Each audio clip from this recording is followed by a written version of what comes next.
मराठा समाजाला ओबीसीतून आरक्षण देऊ नये व ओबीसी नेते लक्ष्मण हाके यांच्या उपोषणाला जाहीर पाठिंबा देत हिमायतनगरातील ओबीसी बांधवांचे तहसीलदारांना निवेदन।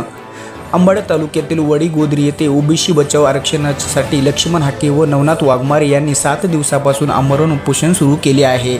हिमायतनगर तालुक्यातील सर्व ओबीसी समाज, 12 बलुतेदार, भटक्या विमुक्त जाती व अखिल भारतीय महात्मा फुले समता परिषदेने जाहीर पाठिंबा देऊन 21 जून रोजी हिमायतनगर तहसीलदार यांच्या मार्फत मुख्यमंत्र्यांना निवेदन पाठविले आहे।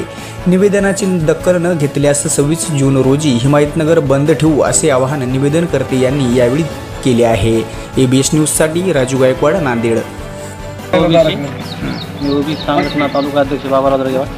आज आमच्या ओबीसी संघटनेमार्फत हिमायतनगर तहसील येथे निवेदन देण्यात आले आहे। आमचे ओबीसी नेते लक्ष्मणजी हाके साहेब तथा वाघमारे साहेब यांनी आज वडीगोद्री येथे उपोषण मांडून 8 ते 9 दिवस झालेत, पण सरकार त्यांच्याकडे दुर्लक्ष करत आहे। जर त्यांच्या तब्येतीची काय जर बरं वाईट झालं तर त्यांच्या होणाऱ्या नुकसानाची जबाबदारी ही शासनाची असेल।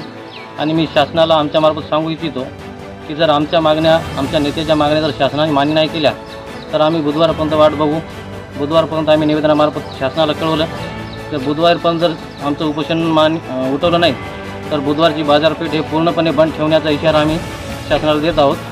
आणि 5 मे 2021 रोजी जो न्यायालयाने निकाल दिला की मराठा समाज हा सर्व गोष्टीने तंदुरुस्त आहे, त्यांच्यामुळे त्यांना आरक्षण देता येणार नाही, या न्यायालयाचा सुद्धा अपमान शासन करत आहे। त्यांना शासनामध्ये 2 समाजामध्ये शासन हे भांडण लावण्याचं काम करत आहे। आमच्या संघटनेमार्फत मी एवढं सांगू इच्छितो, जर आमच्या नेत्याच्या मागण्या जर पूर्ण नाही केल्या तर बुधवारपासून आम्ही पूर्ण बाजारपेठ बंद करू। आणि प्रत्येक महाराष्ट्रामध्ये प्रत्येक जिल्ह्यात हेच वातावरण चालत आहे। या पूर्ण होणाऱ्या नुकसानाची जबाबदारी ही शासनाची असेल।